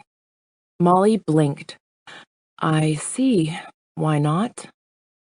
I'd already decided to stay when Mama had her stroke. Now, I have another reason to stay. She shook her head. No. He frowned. What do you mean, no? There's no place for you in her life. He scowled. I suppose your boyfriend fills that slot. She shrugged. He adores her, and she loves him. Arone got to his feet, pacing. Did it ever occur to you that married women shouldn't have boyfriends? It never crossed my mind, since it's okay for married men to have girlfriends. I suppose lovers or mistresses would be a better word for your companions, though. A flush crept up his neck. What are you talking about? I didn't follow the gossip mags closely or keep track of your conquests, but I know you haven't been celibate, hubby. There was that same Brazilian model you were dating before Margot and Cristiano got engaged. I don't remember who followed, but there was a parade. Molly lifted a shoulder. So no, I didn't think there was any reason not to date. He stopped his pacing in front of her. Molly forced herself to remain expressionless when he gripped the arms of her chair and leaned over her. You are my wife. That is reason enough. She laughed. You're such a hypocrite, Arone. You left me on our wedding day. There was another woman in your bed within weeks, and you had no intention of ever coming back, except if required for the divorce proceedings. How typically Italian male of you. Molly scoffed. And you once claimed to eschew those double standards. His face tightened with her words. Are you finished? Sure. It gave her a small surge of pleasure to see his mingled anger and discomfort, and she tried to squash it. The last thing she wanted was any emotional reaction to him. It was easier and safer to remain neutral to his presence. Perhaps we've both made mistakes. How generous of you. He glowered. I'm willing to overlook this boyfriend thing for the sake of Kara. Molly frowned. What does she have to do with Carter? His eyes narrowed. Did you name my daughter for your lover? No, I didn't even know Carter when I was giving birth to Kara. Alone? She bit down on her tongue to avoid saying anything else, nor did she want to divulge the brainless sentimentality that had led her to name their daughter after the only term of affection he'd ever used. To this day, she blamed it on a combination of the endorphins, Oxycontin, and plain old stupidity. Very well, I believe you. She rolled her eyes. I'm just so relieved by that. He frowned. Why are you like this? What happened to the sweet girl you used to be? Molly's eyes widened, and she couldn't hold back a small laugh. I guess she grew up. Responsibility tends to do that to a person. She ran a hand through her hair. Look, I'm tired. It's been a long day, and I wish you would just get to the point. I want Kara. Stunned, she stared up at him, her mouth agape. The sincerity in his eyes sent a shiver down her spine. That's too bad. I will have her. She is my daughter. A DNA test will confirm that, and then you'll be forced to share custody. Molly swallowed, refusing to be visibly intimidated. I think it's too little too late for you. No court will give you custody. Maybe not at first, but there will be day visitations, and eventually, overnight, followed by weekends, vacations, and ultimately, joint custody. He lowered his voice a bit. After that, my goal will be full custody, and I won't stop until I have it. She shook her head. Why would you do that? Do you have any idea how difficult it is for a child to shuttle back and forth between parents? I've never had to live it, but I had friends who went through that hell all the time. I won't allow you to do that to Kara. You can't stop me. It seems you are estranged from your parents. Where will you get the money to afford attorneys to fight me? Molly gasped, and then a full laugh escaped her. Is that your big threat? Marrying you was good for exactly two things. Kara being the first was the best thing that ever happened to me. And the second? He asked with a snarl. As soon as I was married, control of my trust reverted to me. I can give Kara anything she'll ever want, and I don't need to beg a cent from my parents." He seemed to deflate. "I see." His mouth firmed. "We shall be evenly matched. The case will likely drag out for years." "I just don't understand why you're being so vindictive." He cursed. "It's not vindictive to want a place in my child's life. You owe me that." Her laugh had a sharp edge. "Ha! I owe you exactly what you gave me. Nothing." Seeing him flinch, she pressed the advantage. "You walked away. You chose to disregard my attempts to tell you about her. It's unreasonable to expect to come back and just have me try to fit you into her life." Orone leaned closer yet. "Not just her life, cara mia. I have plans for your life, too." She shivered when he ran his hands down her arm. "Like what?" "I think it's time you acted like a real wife. My wife. We will reconcile, for Kara's sake." "You're out of your mind." She tried to push him away as he leaned closer. "I want nothing to do with you." "Still lying, Molly." He clicked his tongue as he cupped her breast, caressing the nipple to a hardened state. "I could have you on your back, legs spread, in less than 10 minutes. She turned her head, unable to meet his gaze and deny his words as forcefully as she wished. The attraction to her husband had bloomed back to life. His proximity made it hard to think, just as it always had. He was using it as a weapon to control her. Even knowing that, she wasn't able to remain immune. A gasp escaped her when he unfastened the top button of her shirt. "Stop it!" "Why should I? We both know it can be incredible." Molly summoned all her reserves and turned her head to glare at him. "Maybe physically, but it's empty. I hate you. And you've acknowledged I'm no substitute for my sister." Orone flinched. "Anger overtook me that day, and I wanted to hurt you. I lashed out, but I shouldn't have said that." "Why not? It's true, is it not?" After a hesitation, he nodded. "At the time?" "I'd prefer to be honest. I can't be Margot for you, and I have no interest in trying. There's nothing between us. I want a divorce so I can marry Carter." Oops, there went the honesty. She and Carter were getting serious, but not to that level. "One day," she added, trying to absolve herself of the accidental fib. His face twisted into a mask of anger. "Never. You will never marry him and make my daughter his." "I'll do what I want, Orone. You lost the right to have any input when you left." "Perhaps, but I'm back now, to claim my child and my wife." He moved quickly, picking her up in his arms and striding down the hallway. Molly fought, but his grip was tight. He didn't release her until they were in her bedroom, where he dropped her on the bed. "Stop right now! I don't want you!" Orone straddled her, holding her hands above her head. "We both know that's a lie.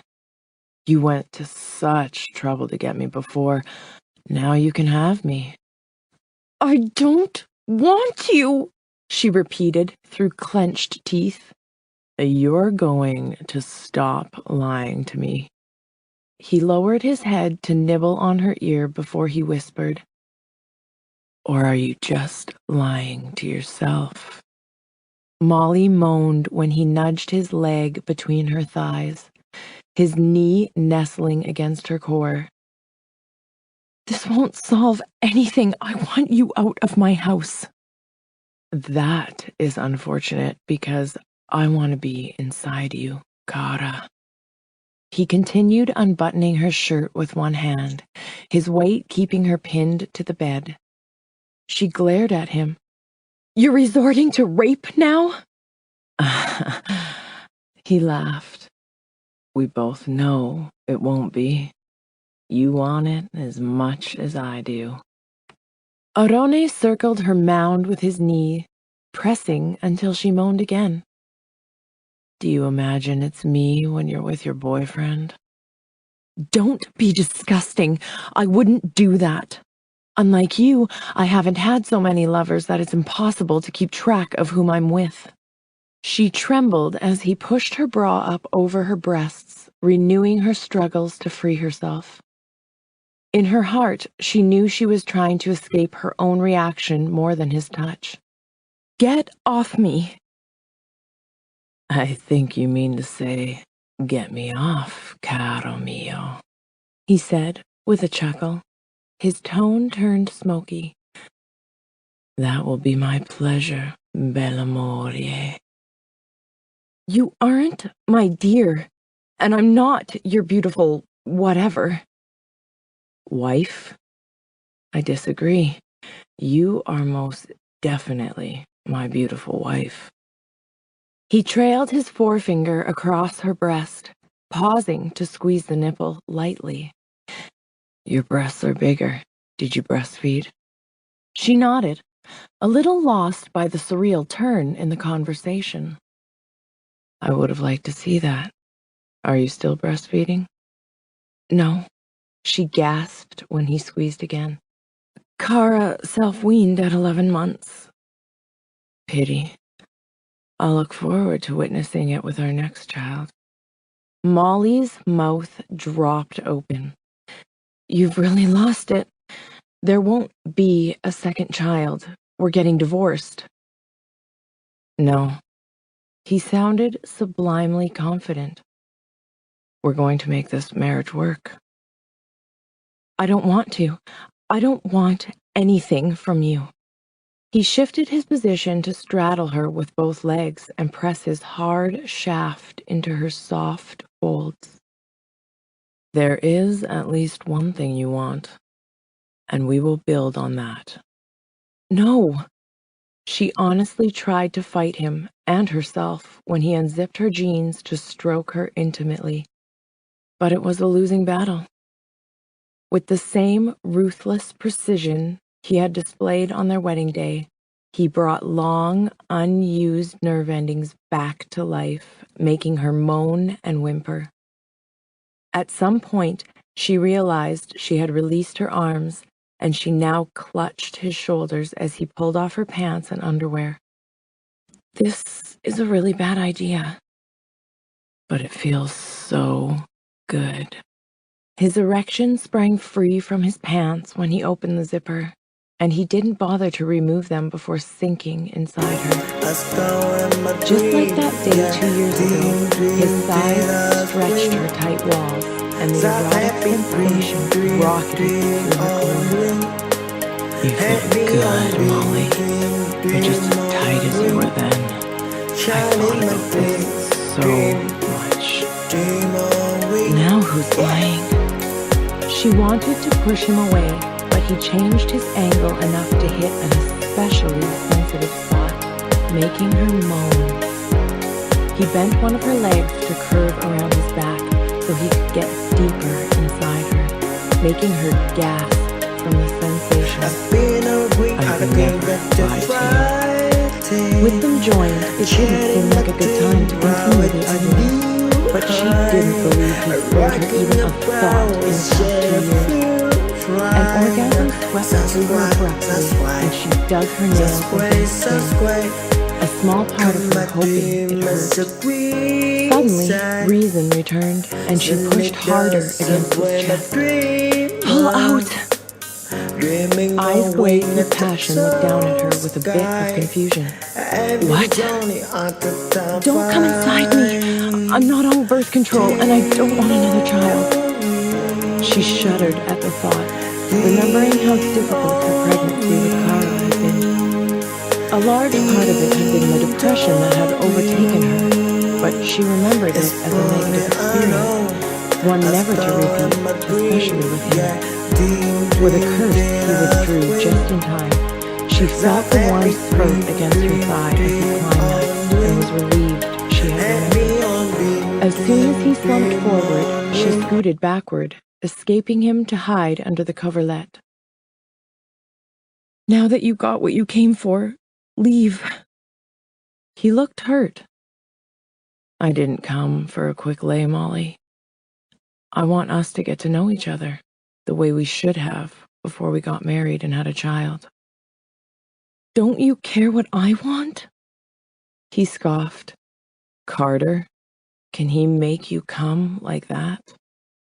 Refusing to answer, she said, "It will never work between us, Orone. We don't even like each other. I'm willing to try a limited visitation schedule with you, but anything else is out of the question." "I'm unwilling to have limited access. I want you to move in with me." She shook her head. "We aren't leaving our home." A slow smile spread across his face. "Very well, I'll move in here. I'll even use a guest room, for now." "I didn't invite you." She crossed her arms. "I don't want you here." Sounding casual, he said, "Do you know Mama was excited when I told her I wanted to be a proper husband and father?" She didn't sound distant anymore. More color returned to her cheeks, and I swear she got a little better with the news. He arched a brow. "It's her fondest wish that we be as happy as Cristiano and Margot." "Don't do this." Sophia was one of her weaknesses, and he knew it, the manipulative jerk. He might not be a liar, but he was certainly a selfish schemer. He moved over to lie beside her, putting his arm over her stomach atop the blanket. "I'm merely telling you what Mama wants. She could recover faster, or perhaps knowing you aren't even willing to try will cause a relapse." "I hate you," she said, with a depth of passion she hadn't known she could still feel for the man beside her. Orone gave her a sad smile. "You don't. You wish you did. But it isn't possible to hate me when we're so good together in bed."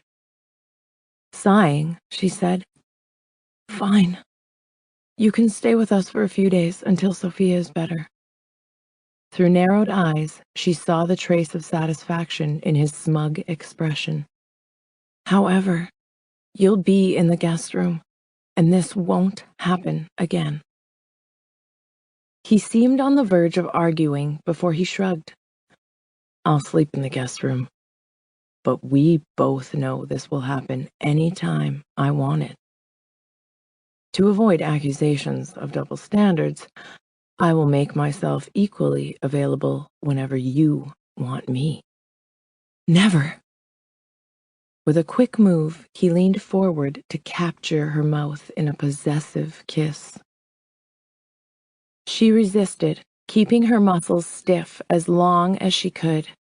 The moment she relaxed against him and parted her lips, he drew back. "Never? Somehow, cara mia, I don't think so." Chapter 5. It annoyed Molly that Kara took to Orone like she'd known him forever. Orone seemed comfortable in the role of father and easily picked up everything he needed to know to care for her. Kara seemed to become the center of his world, and she hated feeling jealous of the attention he gave their daughter. Either he had lost interest in her, or he was trying to be on his best behavior, because he hadn't even tried to touch her in the past 5 days.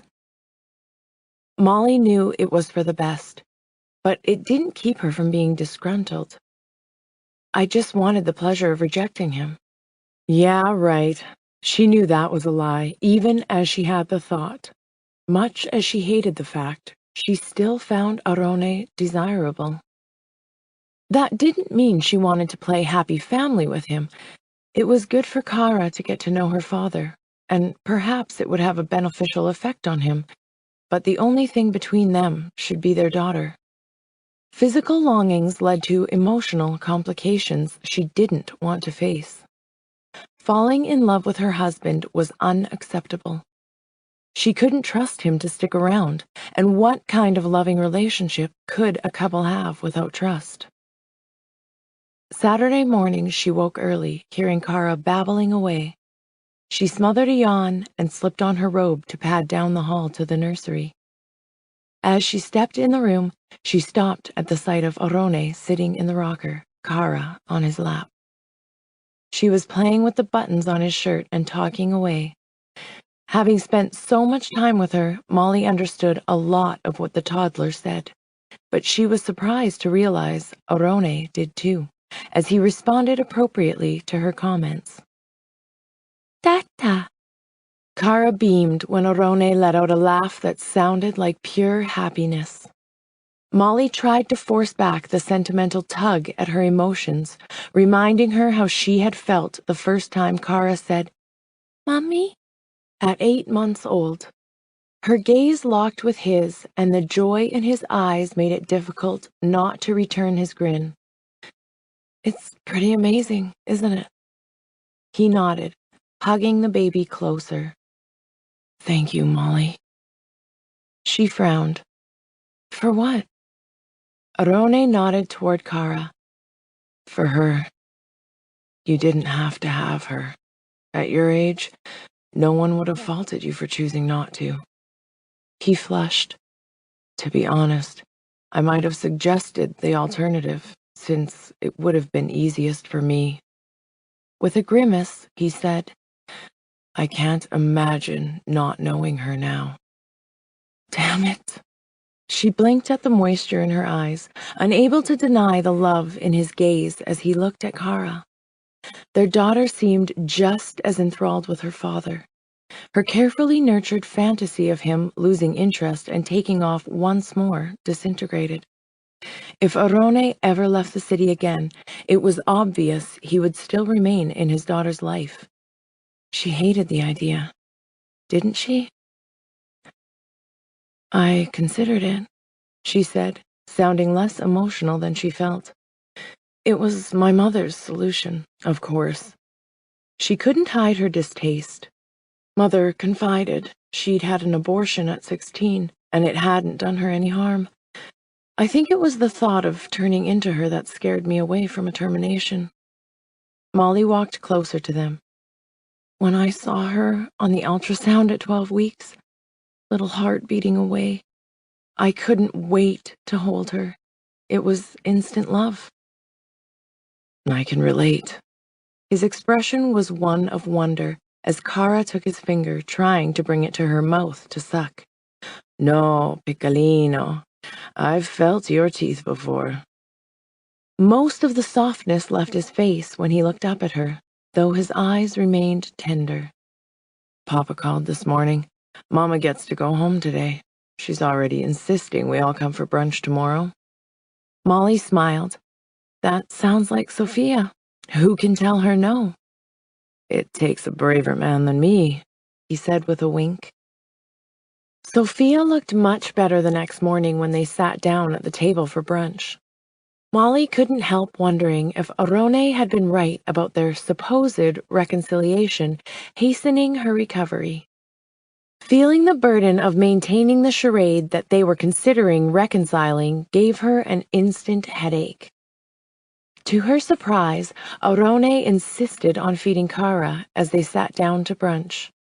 He had done so before, but always with a little guidance and in his casual clothes. She winced at the first smear of tomato on his khaki blazer, which he shrugged off. "You're a natural, caro," said his mother, her lips curving into a pleased smile. Molly missed his reply as she sipped a mimosa and hoped the headache would fade away. Her attention abruptly returned to them when she heard Sophia say, "Happy anniversary." Stomach churning, she resisted the urge to grimace. Was that today? A quick mental calculation confirmed it was. Resisting the urge to raise her drink in celebration of having reached the expiry date of her marriage, she gulped it instead. "Thank you, Mama." But that's not a day to celebrate.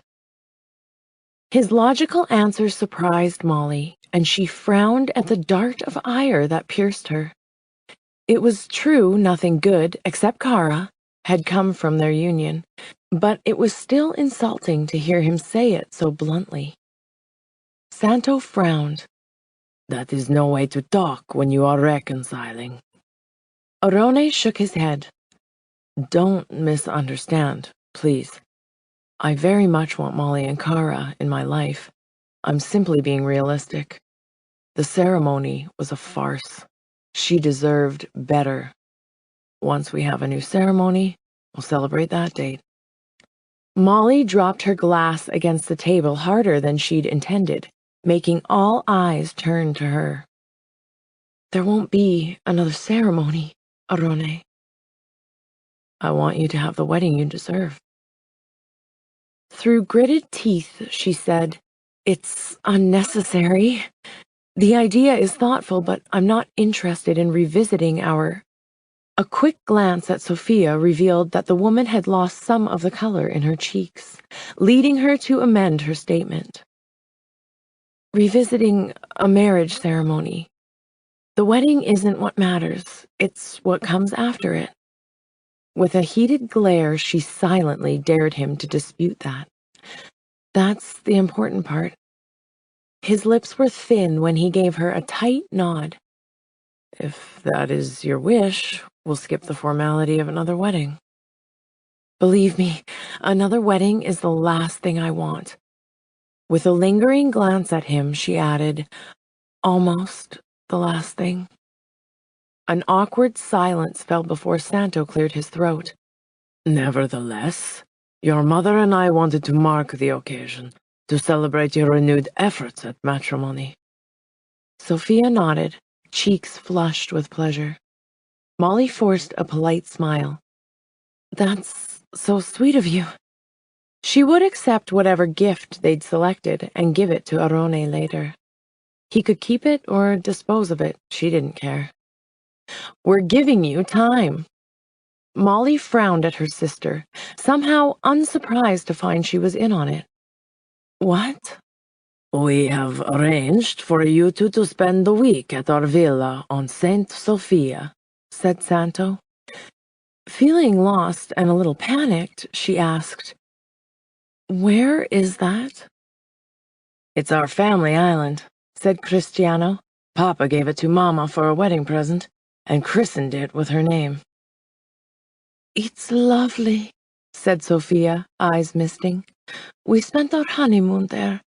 Other than a few discreet staff, it was just the two of us. She leaned forward, almost vibrating with excitement. We have arranged the same for you. It will give you both time to work out the kinks and get used to each other. I don't... She broke off when Orone grasped her hand, squeezing harder than necessary. It's a lovely gesture, Mama, but I don't have time. I imagine Molly is too busy as well. We've cleared your calendars, said Margot with a hint of smug laughter. Cristiano nodded.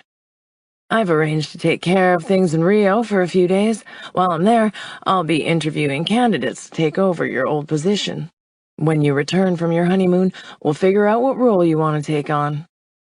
Feeling trapped, Molly threw out, Kara, we can't, because of her. Margot grinned. Again, not a problem. I've taken vacation while you're gone. Kara and I will stay here with Mama and Papa, so they can spend lots of time spoiling her. Cristiano chuckled, clearly enjoying her and Orone's mutual chagrin at being trapped so neatly. Molly had the urge to outright refuse, but a look at Sophia stifled her protests when she saw how much better her mother-in-law looked, not just from the days she'd been admitted to the hospital, but also how her appearance had improved since they sat down for brunch. It sounds nice, she said, a little lamely. Thanks. There was no hiding the disgruntled note in her voice. It's a wonderful idea, said Orone warmly. clearly much more impressed with the idea than she was. "Thank you." Thanks to her sister and in-laws' neat maneuvering, Molly found herself whisked away via private company jet and ensconced on the island of St. Sophia 4 days later. As promised, it was a beautiful white jewel glittering in the Tyrrhenian Sea. Other than a modest villa, much smaller than she'd expected, the island was bare except for vegetation and white sand. There was a marina on the main beach with a small motorboat anchored to it, but it wouldn't be sturdy enough to take her to the nearest neighboring island of Salina. She'd thought about it and already discarded it as an escape option. The only other way off the island was either by plane, helicopter, or boat.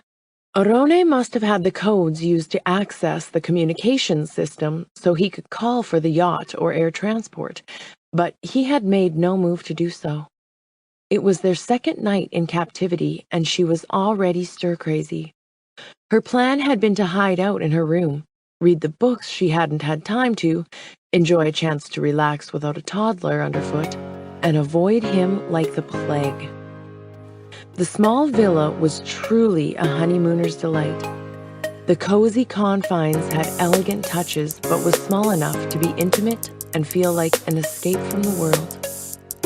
It had only one bedroom, which had been the beginning of her plan of derailing. Instead of having a room to hide in, she had the option of sharing with Orone, or sleeping on the sofa in the living room.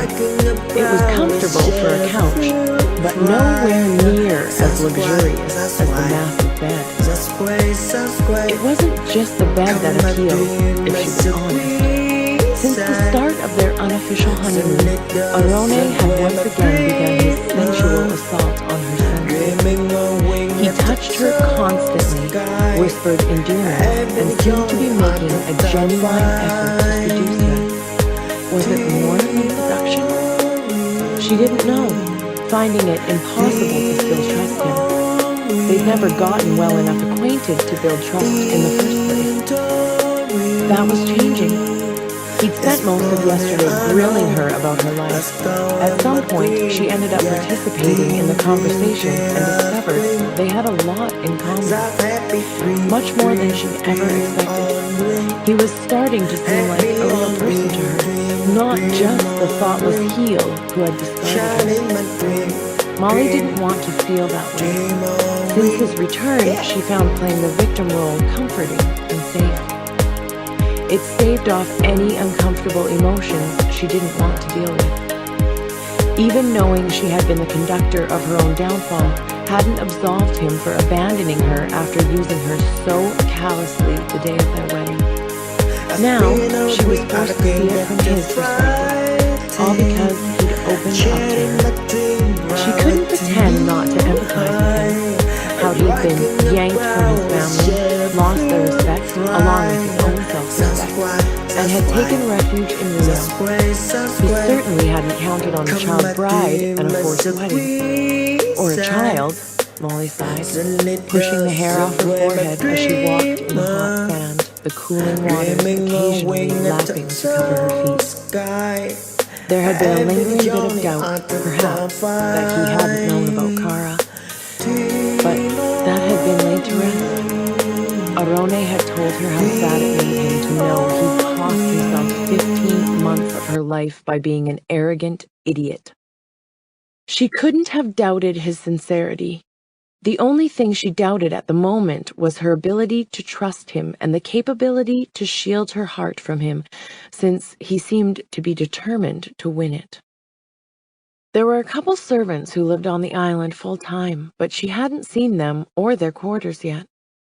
2 nights later, yet another scrumptious meal awaited them in the cozy dining room, without a trace of the person who had prepared or served it. She shifted in her chair, unhappily aware of how virile Orone appeared in lightweight white slacks and a white shirt unbuttoned halfway down his chest to reveal golden bronze skin and a dusting of black hair. Being able to recall how it felt to run her hands through that hair didn't help improve her mood. Molly moved again, unable to get completely comfortable. She was tired. She was restless. She was horny as hell, thanks to the swim they had taken earlier, followed by the soothing massage he had given her later. It hadn't been overly sexual, but her body still thrummed with need with the recall of how his oiled hands felt sliding over her skin. As of yet, he hadn't tried to get her into bed. He'd raised an eyebrow the first night she'd taken up residence on the sofa, but hadn't commented. The air crackled with electricity, and each time their gazes collided, heat curled in her stomach. Tonight, he was probably going to make his move, and she still hadn't decided if she would allow him to make love to her. Maybe it was silly to resist or overanalyze, considering how easily she'd fallen back into bed with him, but Molly sensed this was different from the night he'd reawakened her body at her home.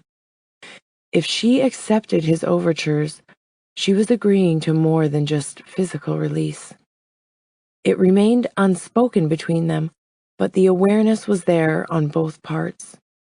She shouldn't sleep with him unless she was committing to the idea of making their marriage work. What had seemed a preposterous notion just a couple of weeks ago now seemed plausible. They both loved Kara, and there was physical chemistry between them. When he was being charming and sensitive, as he had been since their arrival, it was easy to believe deeper feelings could develop between them. Or had they already? Frowning, she remembered looking up from her book yesterday to find him staring at her with brooding expression, some indefinable emotion present in his gaze. She hesitated to label it, but would have said perhaps longing, if she had been forced to give it a name. Could he really care for her, or was it part of his ploy to make their marriage last, for Kara's sake? Is something wrong with your lamb? Blinking, Molly looked up. Sorry, what? Your lamb. Is there something wrong with it? She shrugged, not even remembering how it tasted. It's fine. You took a bite and frowned fiercely. I thought maybe there was something wrong with it. Molly shook her head, taking another bite. It was delicious, as expected. It wasn't the lamb. He looked up again. What upset you then? You, she said with bald honesty. Arone winced. I see. Have I done something wrong? Molly shrugged. You've been perfect since we arrived. Perfect manners, perfect conversation, perfect everything. He arched a brow. And this is a problem. No. It sounded silly when she tried to verbalize it, but she felt the need to press on. I just don't know how much is the real you, and how much is the Arone trying to make the marriage work for Kara and Sophia. He set down his fork, his gaze unwavering from hers. I have been myself from the moment I met you. Sometimes that self is a real bastard. Arone let out a weak chuckle. I've had a long time to think about where things went wrong before. At the beginning, she said, with her own small laugh. Arone nodded. We know how the relationship began. I was a drunk, besotted idiot trying to drown my sorrow at losing what I thought was my great love. She exhaled harshly. You no longer think Margot is your great love? He shook his head. No.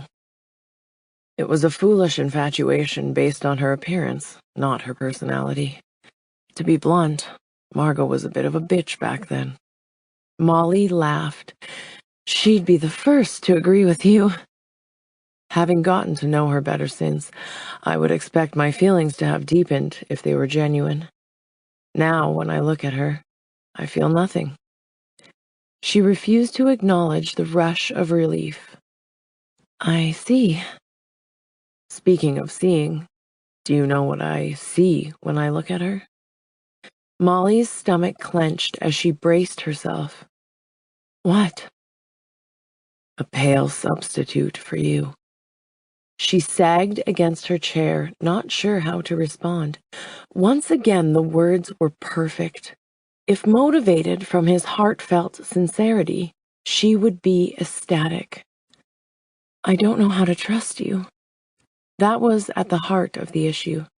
Arone pushed back his chair to stand up and walk around the table. He knelt beside her chair, taking her stiff hand in his. She tried to hold herself immobile and keep herself immune to his presence. I understand you have no reason to trust me. I was angry with you when you lied to me. When she tried to look away, he cupped her chin, forcing her to meet his eyes. I was angry with our fathers as well. I felt helpless and manipulated. Like an ass, I took out my frustrations on you. It was my fault. Arone shrugged. You never flat out lied to me. Molly frowned. Don't make excuses. I led you to believe I was around 22, not barely 18. Yes, you did. But you were young. Ostensibly, I was an adult. I should have had the balls to stay and face our parents, to deal with our marriage. Arone sighed. Had I done so, had I made the effort to have a genuine marriage with you, I wouldn't have missed out on Kara's life up till now, and we would have a stronger relationship. Molly shook her head. I wasn't ready to be married then. When I seduced you, she blushed, still feeling a little awkward about it. When I tried to get your attention, I did it because I thought you were cute. I thought you might give me a kiss. His face twisted. Instead, I ruined your life. Stop that. I freely admit I got more than I expected that night, but it wasn't anything I didn't want. Molly took a sip of wine, both for courage and to wet her dry mouth. I made up my mind to take you as my first lover during our second kiss. I knew you'd be angry that I deceived you, but I let it happen anyway. I would have been, but I don't think I would have been such a jerk if everyone hadn't known what I'd done. Scarlet rose up his neck. I was the despoiler of virgins and the seducer of little girls. Not only in their eyes, but my own as well. It was consensual. I knew what I was doing and what I wanted. It wasn't like my decision would have changed in another month or another year, she sighed. Our parents were wrong to force us to get married. They should have let us go our separate ways. I won't pretend that I would have tried to pursue a relationship with you then, if it had played out that way. I was too guilty and ashamed by my own actions, not to mention the age difference. Arone brought her hand to his lips, brushing a kiss against the back. However, I wouldn't have abandoned you to have Kara alone if I'd stayed around. We'll always have her in common, but she isn't the reason I'm trying to repair our marriage. Sophia? She asked, torn between burgeoning hope and a fear of hearing what he said next. Arone shook his head. I love my mother, but I wouldn't let her force me into staying in a marriage I didn't want. You're the reason I want to reconcile. His eyes darkened.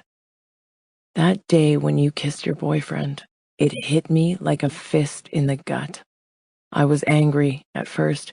I told myself it was because you'd brought him into Kara's life, but I was lying to myself. I was jealous. I wanted you for myself, and it took seeing you with someone else to make me admit it. She blinked, unable to question the veracity of his statement when everything about him screamed honesty and supported that he was pouring out his heart. But why? I think it was mostly physical at first, along with a healthy dose of territorial macho bullshit. I was your first, and I was enraged someone else had followed me. I know it's an old-fashioned view, and I wouldn't have considered myself capable of feeling that way. But I did. I do. Arone closed his eyes. It kills me to know someone else has been there for you the last 2 years. Someone else sleeps beside you, touches you, makes love to you. Hand trembling, Molly reached out to cup his cheek, making his eyes open. I haven't. That is, Carter has never done those things. He's a good friend, and we have a safe, comfortable relationship together, but I've never felt the urge to take our relationship to that physical level. Her eyes narrowed. Don't think I wasn't tempted. Every time I saw a picture of you with yet another woman, I swore I'd finally have sex with Carter. Yet, I could never go through with it. Arone blushed. About those women. She put up her other hand. Spare me the details. He shook his head. That's just it. There really aren't any details. I never slept with any of them. Molly couldn't hide her skepticism. He winced.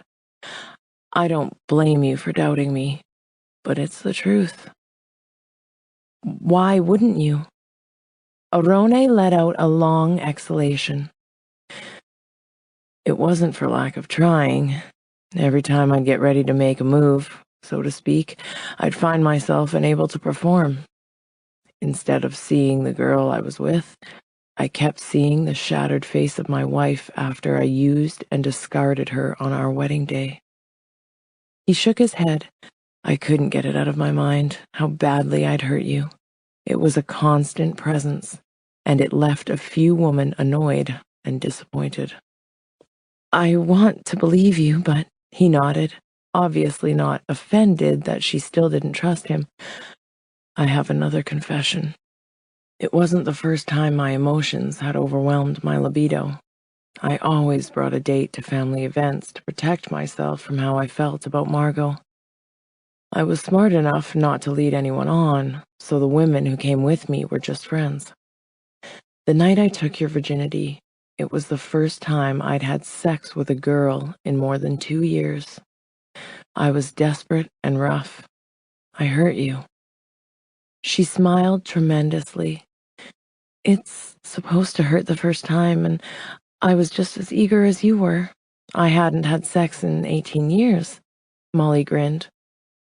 After a second, his lips twitched.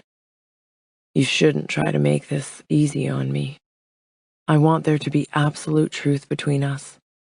If you're ever going to love me back, you have to be able to trust me. Molly trembled. Did you say love? He nodded. I'd like to think I'm older and wiser now, which makes me smart enough to recognize how I feel and not try to hide it. He tucked hair behind her ear. I'm not exactly sure when it happened, but I fell hard for you in the past 2 weeks. The first time I felt it was at the hospital, when I saw how much you loved Kara and didn't love me. It gutted me to know I could have had the same level of emotion from you if I hadn't run away. She looked down. I don't feel the same way, Arone. Molly peeked up at him through her lashes, preparing herself for his reaction. I know, he said softly. It's okay. I'm not asking you to pretend to be in love with me. I just want to have a second chance with you. I want to try to make you fall in love with me the way I should have 2 years ago. He stroked her cheek. Will you give me a chance? After a hesitation, Molly nodded. Do you mind if I sleep with you tonight? He shook his head. I want you to sleep with me every night for the rest of my life. And not just sex. I want to fall asleep with you in my arms and wake up with you still there, right where you belong. Molly took the hand he extended after he got to his feet, following him into the bedroom. She still had her reservations, but her heart had softened toward him. A future with Arone seemed entirely possible. In the bedroom, he took his time stripping off her sundress, and she spent a leisurely chunk exploring him as she removed his clothes. When they were naked together, it felt like their emotions were equally laid bare. As Molly kissed him, she swore she could feel his love in every touch of his mouth to hers, every stroke of his hands across her flesh. She cried out with need when he massaged her breasts before cupping her buttocks to lift her in his arms. Molly wrapped her legs around him and held tightly to her husband as he carried her to the bed. Somehow they stayed entwined as he lowered her to the soft quilt. Their gazes remained fixed on each other as he angled her hips to enter her. Molly could feel every inch of his flesh filling her, but it didn't compare with how full her heart suddenly felt. As they moved together as one, she couldn't help noticing how in sync they were. Imagining every aspect of their life being like that made her shiver with yearning. Still staring at each other, Molly could see the exact moment when he started to come. His release triggered her own, and they found satisfaction together. Meeting and joining so intimately seemed prophetic as they held each other, lost in the blissful aftermath of such powerful lovemaking. Epilogue. Molly collapsed into Arone's arms as their second child entered the world. The little boy's scream matched 4-year-old Kara's shrill sound of excitement as she ran through the house, shouting, "He's here!" for the family members waiting in the salon downstairs. "He's beautiful." Arone kissed her forehead as the midwife passed over their son into her waiting arms. "Thank you, il mio amore." She smiled, still too tired to manage a conversation. Instead, she focused on her beautiful new son. Pleased she had decided to brave pregnancy again. This time around, it had been a breeze, and her home birth had gone as smoothly as silk. Molly wasn't ready just yet for number 3, but she could see considering the idea in the near future. "He looks like you." She nodded, finding the infant looked a lot more like her than he did Arone, as she put him to her breast to help him latch on. It was only fair since Kara had turned into a mini-me of her father. "He still needs a name." "How did you pick Kara's?" Molly turned her head to meet his gaze. "I was under the influence of endorphins and Oxycontin. I swear it made me sentimental. So I called her the only endearment you'd ever used with me." His face softened and his eyes looked moist. "I don't deserve you." "Probably not," she agreed lightly. "But you're stuck with me." "I wouldn't have it any other way. God." He kissed her gently on the lips, dislodging the baby from her nipple. He squawked in protest. "I see I'll have to wait my turn. Il mio amor." His expression turned serious. "I love you more than anything." "Not as much as I love you," she teased gently before angling for a deeper kiss, one that kept the baby at her breast. "But he still needs a name. I was thinking Enzio." His eyes widened. "For my grandfather?" She nodded. Arone caressed the top of Enzio's head. "I would be honored." He brought her hand to his mouth to kiss it. "What can I do for you, darling, to show you how grateful I am for your love and the children you've given me?" Blinking away tears at his passionate words, she said, "Just keep loving me as much as I love you." "Always, Molly." She knew he meant it. Her trust in Arone was rock solid. He'd earned every bit of it 1,000 times over. There wasn't a doubt in her mind that he'd be her partner, lover, and husband for the rest of their lives together. She said a silent thanks to their parents, having long ago forgiven the way they'd forced them to marry, once she'd realized they had done them a favor. She needed Arone as much as he needed her. This has been Claiming His Baby, a bad boy romance. Baby Daddy's Book 1. Written by Scarlet Press. Narrated by Jacqueline Elfring.